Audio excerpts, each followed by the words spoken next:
presented by दीवाना अकेला entertainment recording studio कहलगा।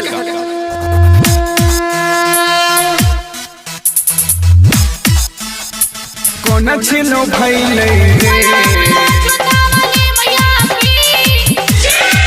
अब की धरती पयले रे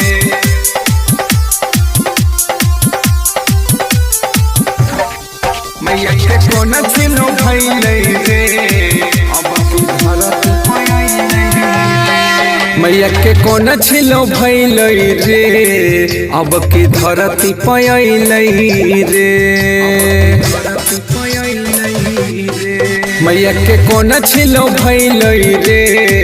अब की धरती पयले रे कि अंगना में जन्म लन मिया के गाछ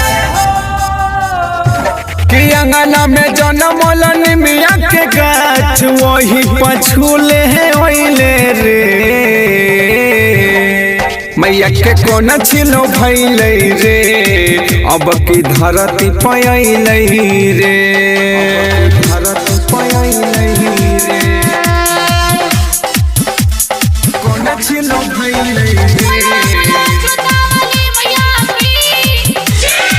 अब की धरती पयले रे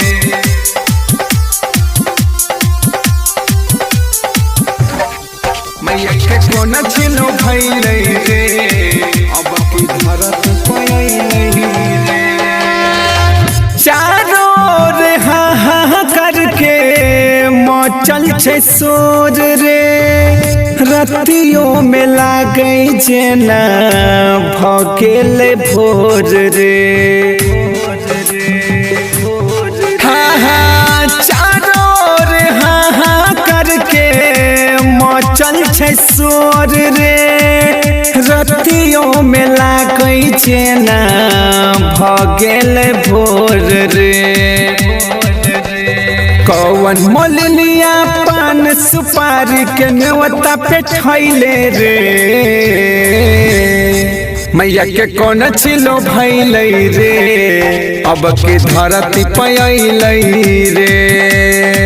मैया के कौन छिलो भइले रे अब की धरती पयले रे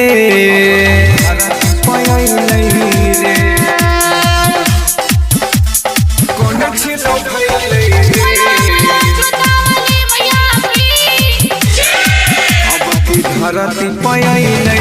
रे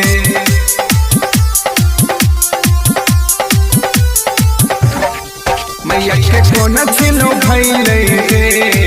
अब की धरती पयले रे बाघवा दहाड़ मारे